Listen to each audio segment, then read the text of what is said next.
país gelós de la seva tradició, de les idees creatives i del talent jove. Famós pels seus paisatges i la seva gent tranquil·la i amant de la natura.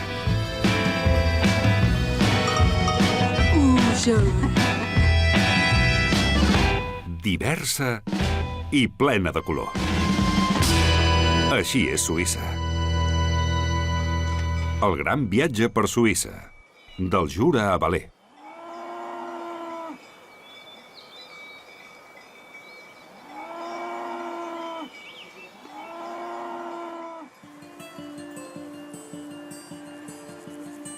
Al sud-est de Basilea comença la Suïssa francesa, anomenada també la Suïssa romande.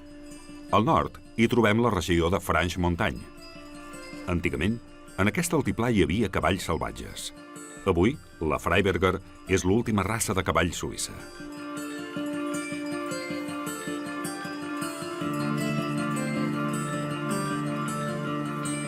Aquí, al cantó del Jura, Patrizia Mariani es lliura a la seva passió.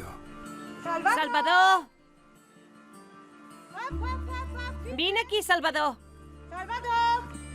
Salvador, viens. Sí, sóc jo. Aquesta Suïssa alemanya va deixar la seva ciutat natal, Basilea. Per amor als cavalls, se'n van a viure a la Suïssa romande, de parla francesa. Treballadora social de formació, a la seva granja hi va trobar la felicitat. Un petit paradís.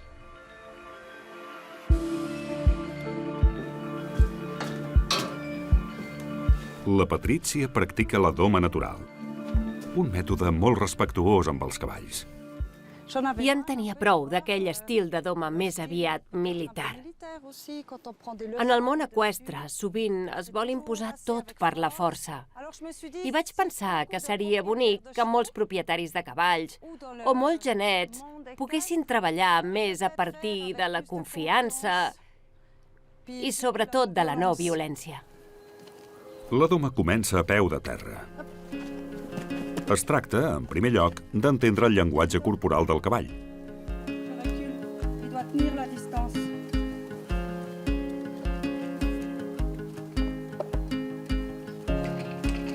La Patrizia sap extreure moltes coses del comportament gregari de l'animal i així aconsegueix establir-hi una relació de confiança.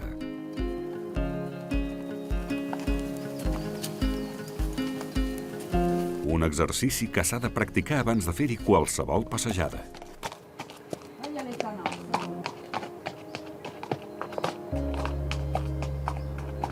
Els boscos d'avets i els grans prats amb cavalls que viuen en quasi total llibertat són els trets distintius d'aquest agrest altiplà a 1.000 metres d'altitud. La regió de Franche-Montagne, en alemany Freiberger, antigament gairebé deshabitada, ha esdevingut un paradís per l'equitació i les activitats d'oci.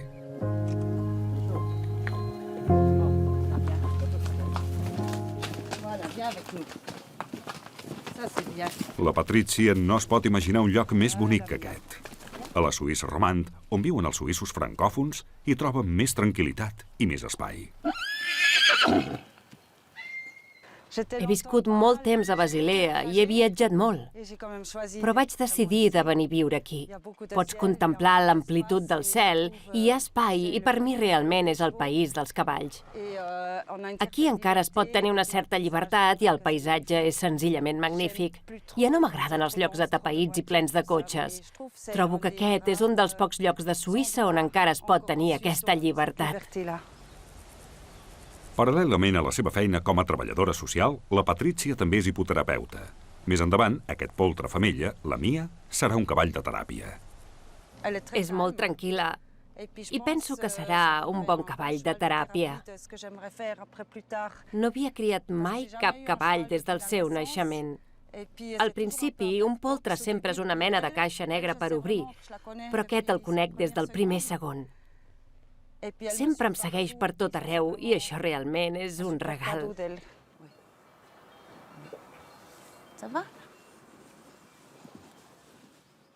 Encara se l'ha de deixar 3 anys en llibertat.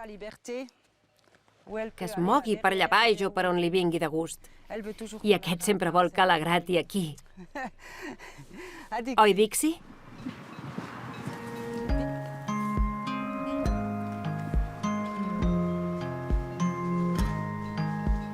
Mentre la Mia va creixent, la Patrícia dona classes en un centre cultural. Bravo. Molt bé. Continua. Sense estirar. Pot semblar una mica estrany, però quan caminis has de posar el cap així. I quan t'aturis, t'has d'aturar del tot. És important que donis senyals clars i que estiguis ben dreta. Molt bé. I ara atura't en sec. Ah, ho veus? Va darrere teu. Fins i tot la petita Marie ja s'atreveix amb els cavalls grans. Els cavalls de raça Freiberger tenen un tarannà tranquil. Una mica més. Ho has vist? Molt bé. És impressionant que una nena tan petita pugui moure un cavall. Per ella és molt important, perquè els nens a la vida normal no poden fer gaires coses. Aquí poden aprendre a fer moltes coses a la vida amb la no violència i imposant-se igualment. Per aconseguir aquest objectiu, pocs llocs ofereixen el temps i la tranquil·litat necessaris. Però a la regió de Franche-Montagne sembla que s'hi poden trobar totes dues coses. Hola, noies. Hola, Olivier. Ja torneu als cavalls? Sí, exacte. Són preciosos. Adéu-siau. Adéu.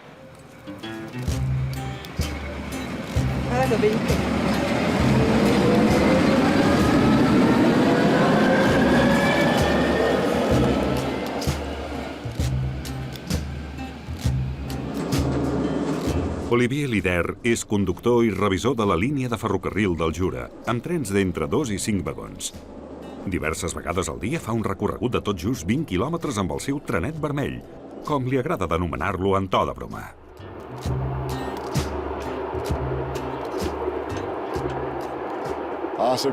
Aquest trenet vermell és la meva vida. Fa 35 anys que treballo al ferrocarril del Jura i em continua divertint com el primer dia. Mentre un altre col·lega condueix, l'Olivier s'encarrega de la diversió. Bon dia tinguin. Si m'ho permeten, faré un cop d'ull als seus bitllets i abonaments. No facin trampes, sisplau. Ah, caram, avui hi ha pastís. Però se l'han menjat tot. Ah, no, encara en queda una mica. Gràcies. Perfecte. Avui això sembla una mica el vagó restaurant, oi? Petit peu, hein? Voilà, merci. Ça joue. C'est vraiment un lieu où les gens Realment és un lloc on a la gent li agrada de trobar-se. se déplacer. Alguns es veuen cada dia aquí. Les gens nous La gent ens coneix i s'alegra de veure'ns i d'intercanviar 4 paraules amb nosaltres. et puis ça, I quan viatgem i ens els trobem en altres estacions, ens saluden. c'est eux qui nous font. Ei, hola, com anem? Avui et toca a tu passejar? És un gran cercle d'amics el que tenim amb els nostres passatgers. Nos clients.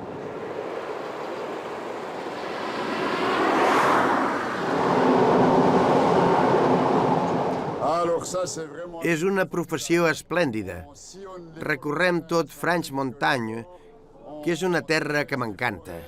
Passem per boscos i prats, chevaux. veiem cavalls i vaques. Donc au niveau nature, Som en plena natura, és una meravella. donc c'est merveilleux ce qui se passe. És una sort increïble poder fer aquesta feina. C'est ce métier.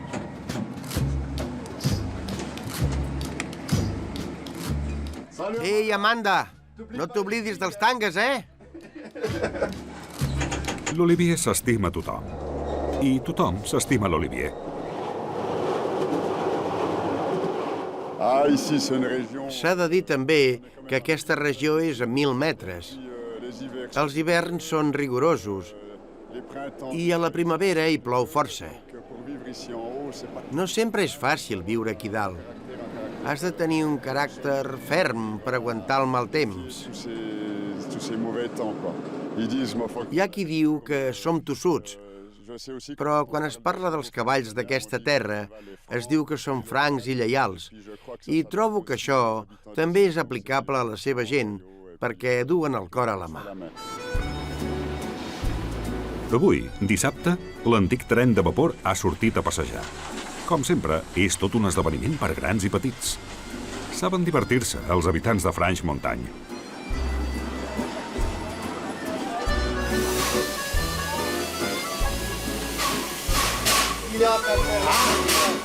Hola, com anem?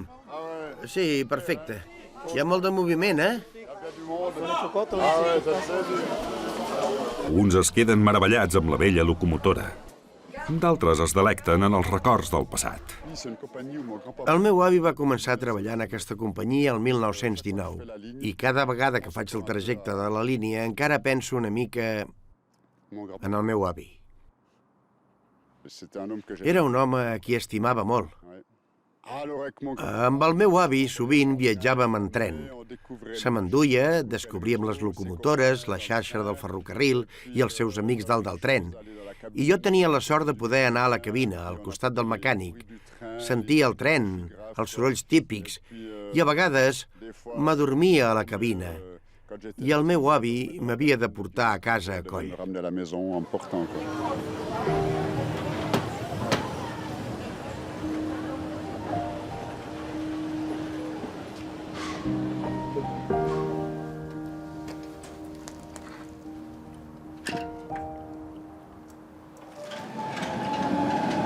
La jornada de feina s'acaba a Seignelay, el poble natal de l'Olivier. Mentre el trenet vermell reprèn a poc la marxa per la regió de Franche-Montagne, a la tarda l'Olivier passa una bona estona amb els amics. Hola, gent!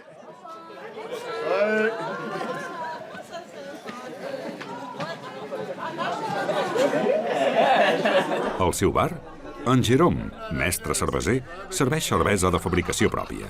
Aquí poden fer gresca. Com li agrada a la gent afable de la Suisse romande. A la carta hi ha cerveses locals i formatge tallat en forma de flor per la dona de l'Olivier.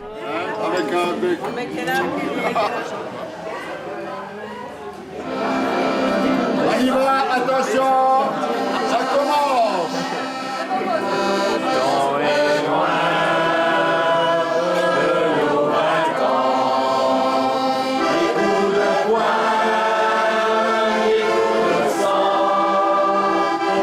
Una vetllada amb la gent de France-Montagne lligada a la seva terra.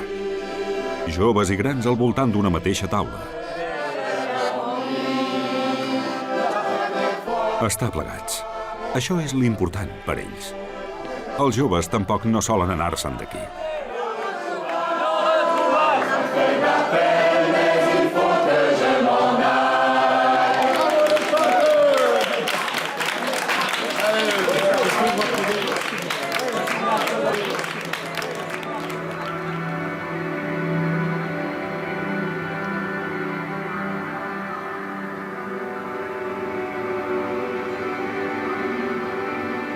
L'endemà al matí, a 100 quilòmetres ben bons més al sud, a la Vallée de Joux, no gaire lluny de la frontera francesa.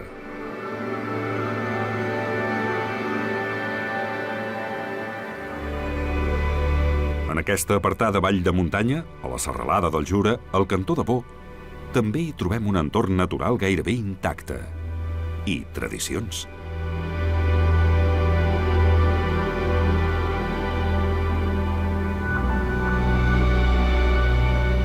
I persones que les conserven. L'olor. L'olor. Cada estació de l'any fa una olor diferent i a la tardor és especialment intensa. Marianne Gollet treballa al seu bosc estimat, sola, entre homes. Sí, és fantàstic. Cada dia és diferent. Aquest matí era diferent que ara. És un lloc on he viscut moltes coses, des de ben petita, i ara per mi és un lloc de, diguem-ne, llibertat. Com ja feia el seu pare, la Marianne fabrica tires d'avet per envoltar el formatge a Vacheran. De fet, tradicionalment ha estat un ofici d'homes, però cada cop es practica menys.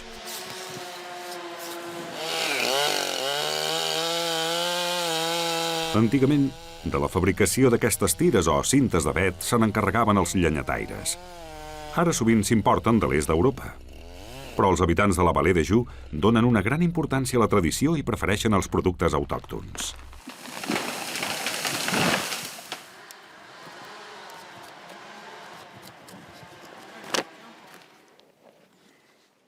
M'agrada fer això.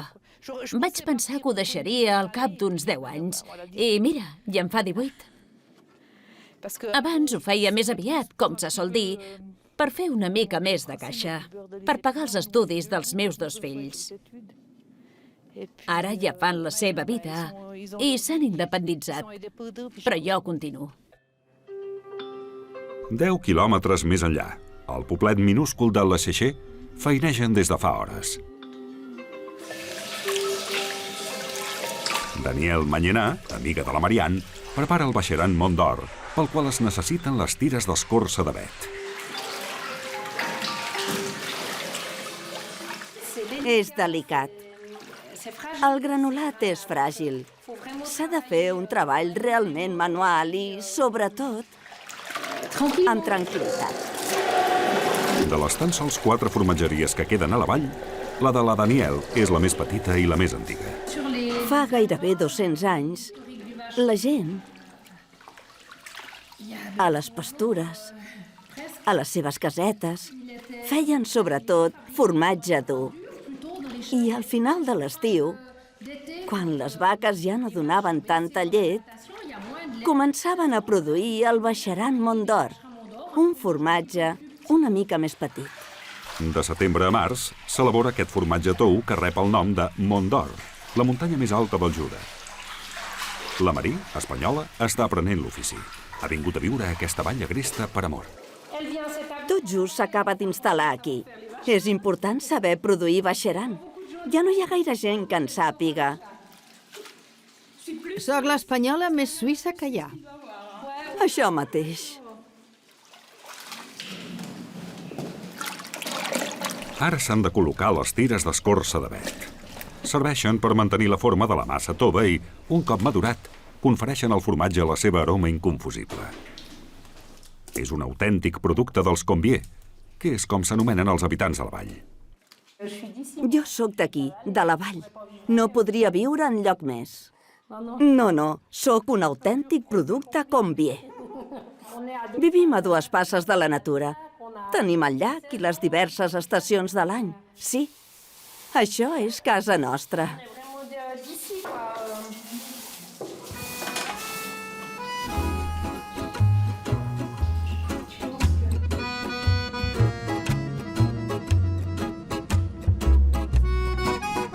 A tots els encanta la solitària Vallée de Joux. També és la vall dels rellotgers, tot i que sembla que aquí el temps s'ha aturat.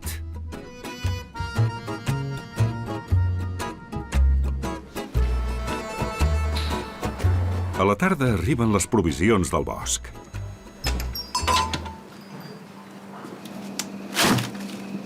En Daniel? Hola. T'he portat 1.000 metres de tires de vet. Et deixo la factura. Són 1.000 metres? Sí, va bé? Perfecte, doncs. Fins Molt bé, dissabte. adéu. Fins dissabte. Fins dissabte.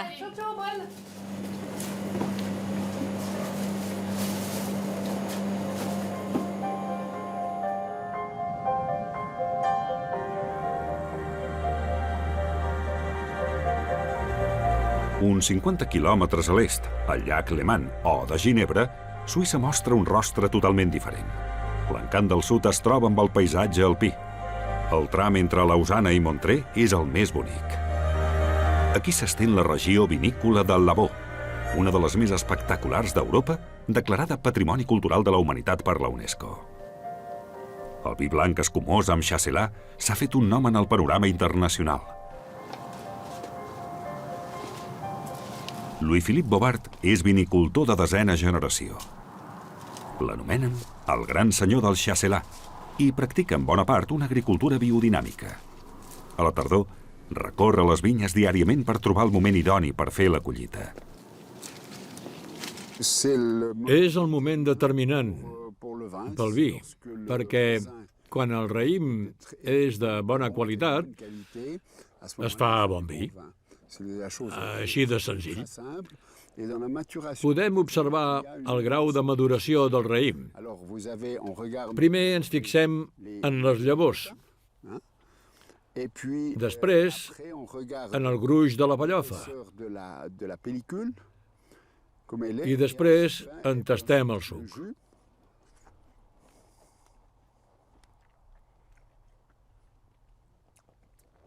És àcid. No és bo, encara. Louis-Philippe Bobart no va agafar les regnes de l'explotació vinícola de la família, situada en un indret de somni fins als 50 anys. És jurista de professió. Com que provinc de dues famílies vinicultores, vaig tenir clar que m'havia d'encarregar del negoci. I sempre he viscut aquí. M'he quedat en aquesta regió. Em manca una certa cultura de la tradició vinícola, però això també em va anar bé, perquè no hi vaig aportar gaires elements tradicionals.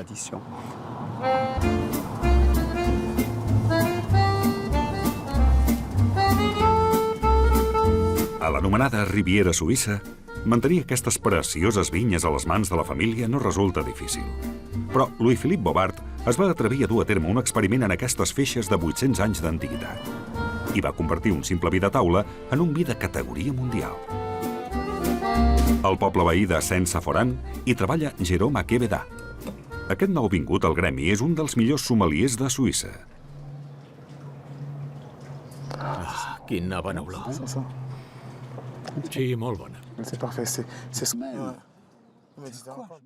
Per mi, Messier Bobart forma part dels vinicultors que jo anomeno els joves de Lavaux. És un dels precursors dels vins de gastronomia. És una classe a part.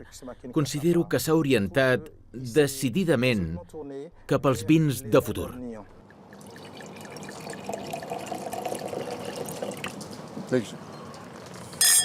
À ta santé. Santé. Santé.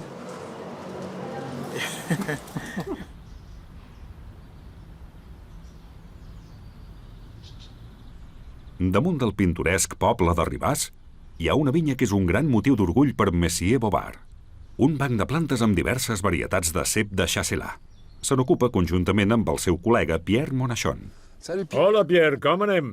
Hola, Philippe. Bé. Mirava com evoluciona la varietat Bois Rouge. I com va? Aquesta setmana hem fet grans avenços. Es nota que el raïm evoluciona d'una manera òptima. Amb les últimes pluges, les llavors han crescut. I penso que això és excel·lent per la maduració. Aquí creixen 19 tipus de ceps diferents de Chasselas. N'han recuperat d'antics i els científics n'han desenvolupat de nous. Durant 60 anys hem treballat amb un sol cultiu. I això sempre és un error.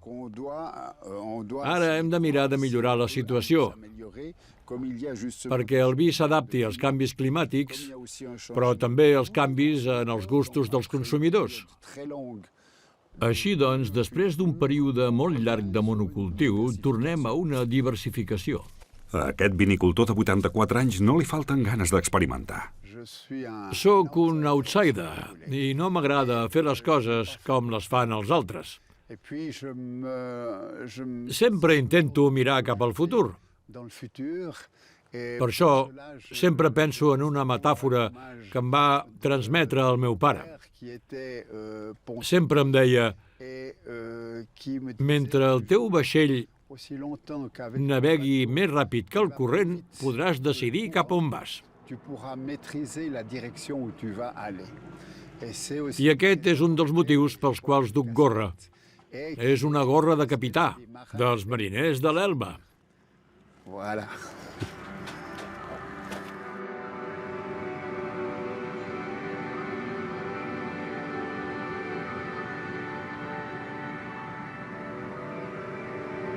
Una mica més enllà del llac, poc abans de Montreux, hi viu el dibuixant de còmics Derip.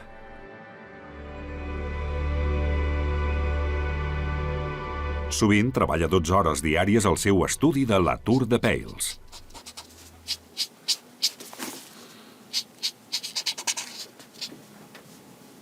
En Derip ha publicat més de 50 volums de còmic. Entre d'altres, el famós Iacari. ha conegut tots els grans dibuixants europeus del còmic. Era una gran família i si tenies una mica de talent, t'integraven ràpidament. I ara començo a ocupar el lloc de referència pels dibuixants joves que altres ocupaven per mi. Això m'emociona. És un cercle que es tanca. I espero que no es tanqui massa ràpid. I és una passió i un privilegi poder estar tan arrelat en aquest ofici.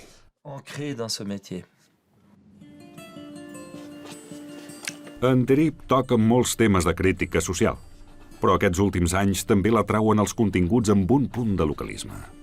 En aquest moment treballa en un còmic sobre vaques. Els últims 20 anys he fet, entre altres coses, 4 àlbums sobre la sida, la prostitució i la violència. Me'n vaig cansar una mica, se'm feia un pèl massa feixuc. I com que m'agraden molt les vaques, vaig tenir la idea de fer una història sobre vaques. El cantó veí de Valais hi té amics que crien vaques de raça Herens. Allà, el seu pare, el pintor François de Ribeaupierre, va pintar innumerables quadres. Motius regionals que també inspiren en Derip en l'elaboració del seu nou còmic. M'emociona molt veure que al llarg del temps fem coses molt properes. Fins i tot m'he inspirat en la mula i els pagesos que li carreguen la palla al llom. I he dibuixat un retrat d'una noia de Valais partint d'un quadre del meu pare. Per tant, les influències són ben evidents. La pintura realista del seu pare, encara poc present a Yacaré, ressorgeix en els nous volums d'en Derip.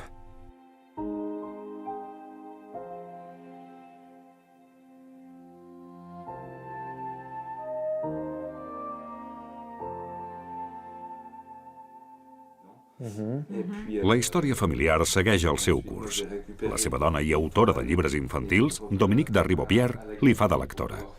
El seu fill Arnold és l'editor dels nous còmics. Volia fer una pàgina on les vaques tinguessin molta presència.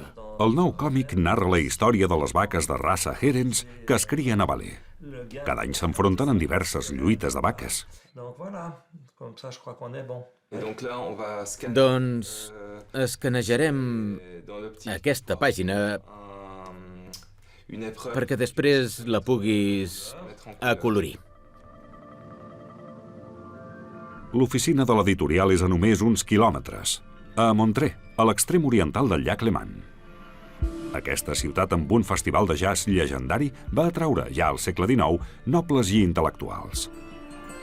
Al casc antic, en els pendents costeruts de la muntanya, els últims anys s'hi han instal·lat molts joves i gent del món de la creació. L'Arnold, a més de l'editorial, porta un petit cafè i galeria d'art.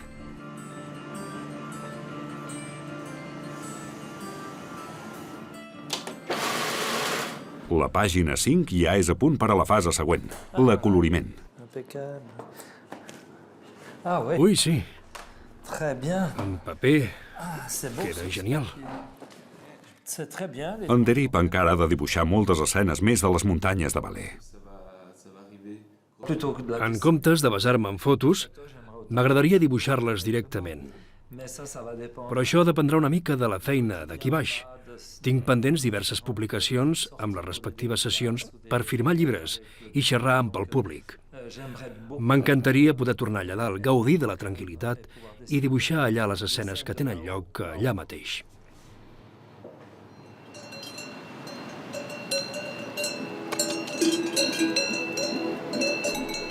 Dalt de les muntanyes de Valais, la terra de les vaques de raça Herens, també hi ha el coll del Gran Sant Bernat, d'on són originaris els Sant Bernats.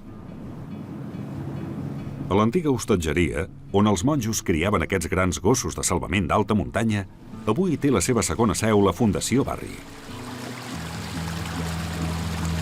Melanie Scheidegger és una de les cuidadores de la institució.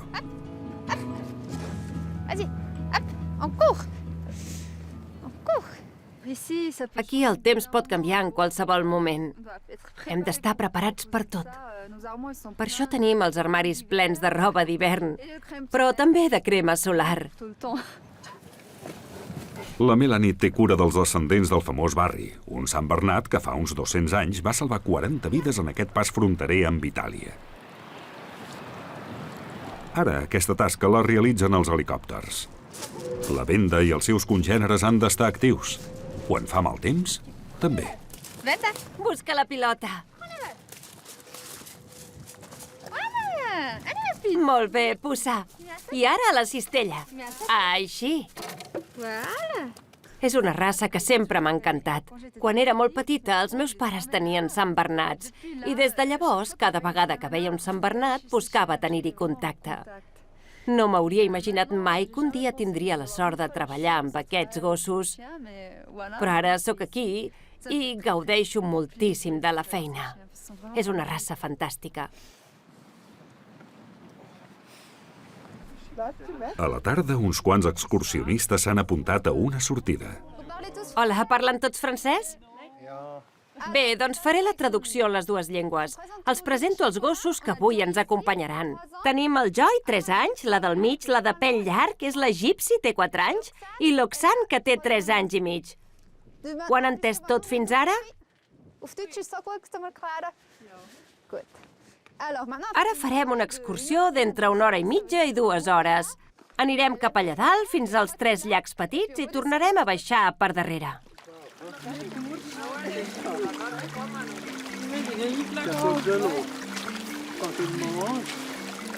L'ascensió, envoltats per un paisatge impressionant, ja pot començar.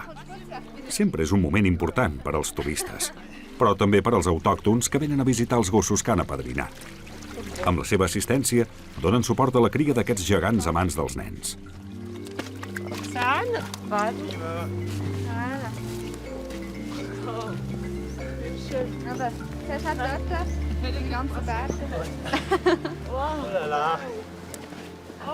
El Sant Bernat és el gos nacional de Suïssa i la tradició que aquests gossos visquin aquí dalt durant l'estiu s'ha de mantenir. La raça dels Sant Bernats no es pot perdre. Criem els Sant Bernats típics que viuen a la muntanya com en el passat. La Fundació Barry cria Sant Bernats de pèl curt i més lleugers per utilitzar-los com a gossos de salvament, com en el passat. En les últimes dècades, sovint massa corpulents i mal cuidats, ara els robustos quadrúpedes de la Fundació s'hi troben molt bé a la muntanya.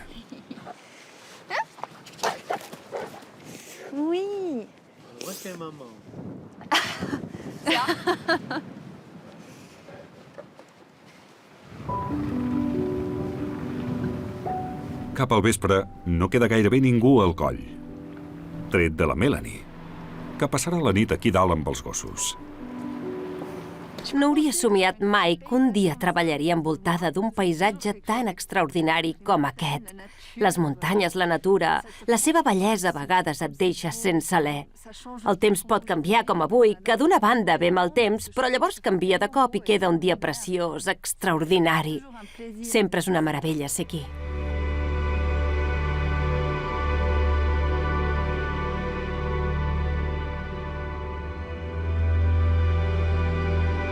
A la zona de darrere de Valais, poc després de la frontera lingüística amb la Suïssa alemanya, comença l'última etapa del viatge, a la muntanya per excel·lència, el Mont Cerví.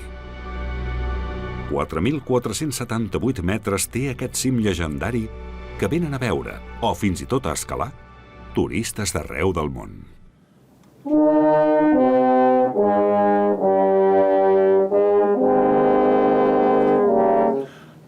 Cada any, al setembre, a Zermatt, al peu del Mont Cerví, hi arriben uns convidats inusuals. Músics de la Filharmònica de Berlín. Venen acompanyats de músics becats per participar al festival de música clàssica que hi té lloc. Aquest matí s'han llevat ben d'hora per tocar una serenata dedicada a aquest 4000. Patrick Peikert, el director del festival, és qui els ha portat aquí. M'encanta ser aquí dalt, i quan sents aquesta música, que ha estat gairebé composta pensant en aquestes muntanyes, parla d'una vall ampla i de grans muntanyes, i darrere nostre el Mont Cerví, que cada 5 minuts canvia, es transforma, ens ha ensenyat totes les seves cares i continuarà així tot el dia.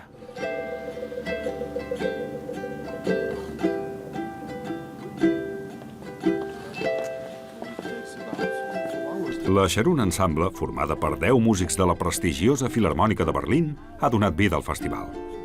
Entre els seus integrants hi ha Stefan Deleval-Jezierski. Sempre és fantàstic venir a Zermatt. És una experiència única.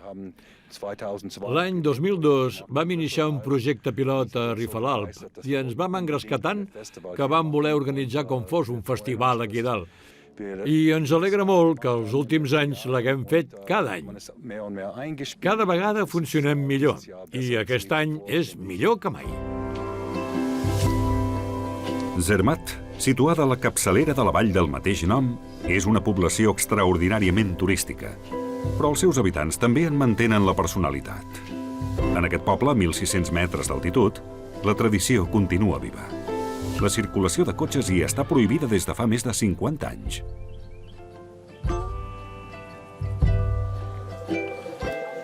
A Zermatt, la música clàssica ja hi tenia un paper important als anys 50, quan un violoncel·lista va començar a portar-hi joves talents. I ara, als músics vinguts d'arreu del món els encanta aquest poble típicament suís.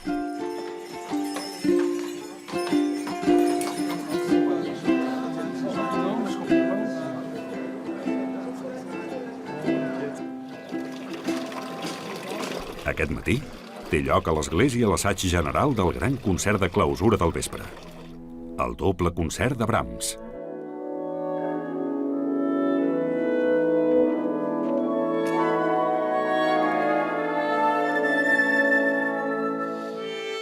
Hi tocarà Noah Bendix-Belgli, primer violinista de la Filharmònica de Berlín.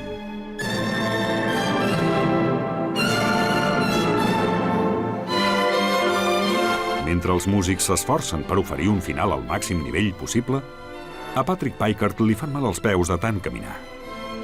Aquest músic de Lausana és el director del festival des de fa 3 anys, una feina feta a mida per al seu talent per a l'organització i la comunicació. Si voleu, puc... No cal, gràcies. No cal? Gràcies. És un festival on tradicionalment hi havia molts convidats i poca venda d'entrades. No és una qüestió de diners, però per mi és molt important portar públic pels músics. Aquesta era la gran preocupació del festival. Ara això ho estem canviant, però una mica a la manera suïssa. És a dir, que les coses s'han de fer gradualment, pas a pas, com fem ara. I funciona, amb molta bona voluntat i amb passió. Passió. Patrick Peikert n'hi posa molta, per la música i pel poble, que coneix des que era petit. Me'n recordaré sempre, perquè cada vegada que arribo a Zermatt sento el mateix. La flaire dels cavalls. Per sort encara se sent. Barrejada amb l'olor de fusta de pi sembra. Una fusta molt típica d'aquí. I noto que sóc a Zermatt. I em retrobo amb gairebé tot el que hi veia de petit. I me'n recordo d'una altra cosa. Els meus pares em pujaven dalt d'un carruatge i m'embolcallaven amb pells. I quan el cavall començava a caminar sonaven les esquelles. Gairebé em cauen les llàgrimes quan hi penso.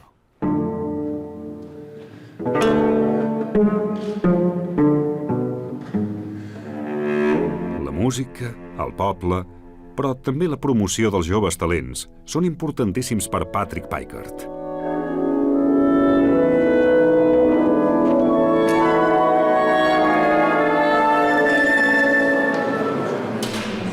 Lina Vik, Noruega, aprèn al costat del seu mentor, Stefan Deleval-Jezierski.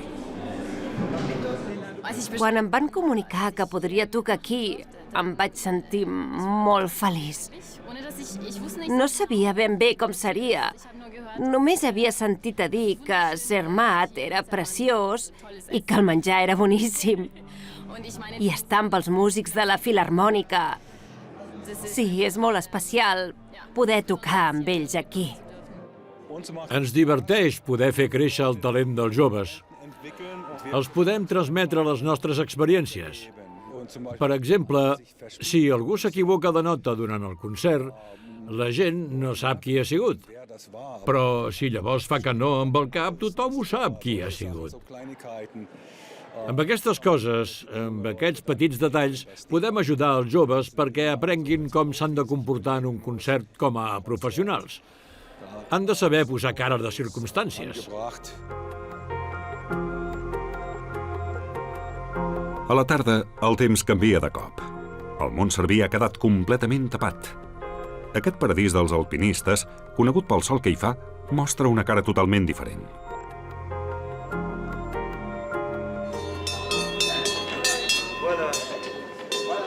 Però per Patrick Pickard no és motiu per desanimar-se. Fins l'últim minut és un doll d'energia. Tothom que es creu amb ell s'encomana del seu entusiasme. També els passavolants que simplement s'esperen per poder veure el Montserví amb el cel clar.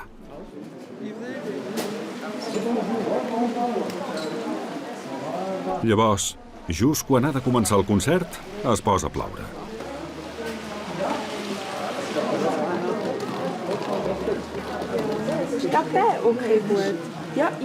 Però l'església s'omple. El doble concert de Brahms podrà sonar amb tota la seva solemnitat, tal com esperava el director del festival.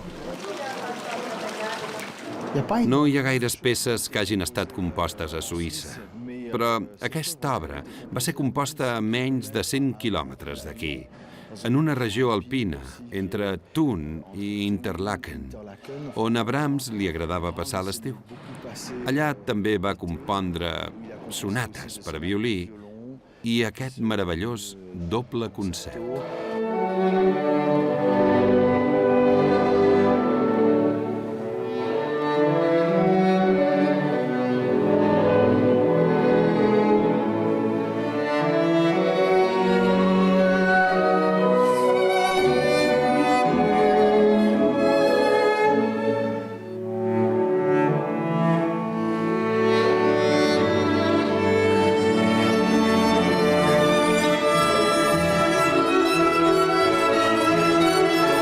Tot escoltant Brahms, el nostre viatge finalitza al peu del Montserví, la muntanya per excel·lència.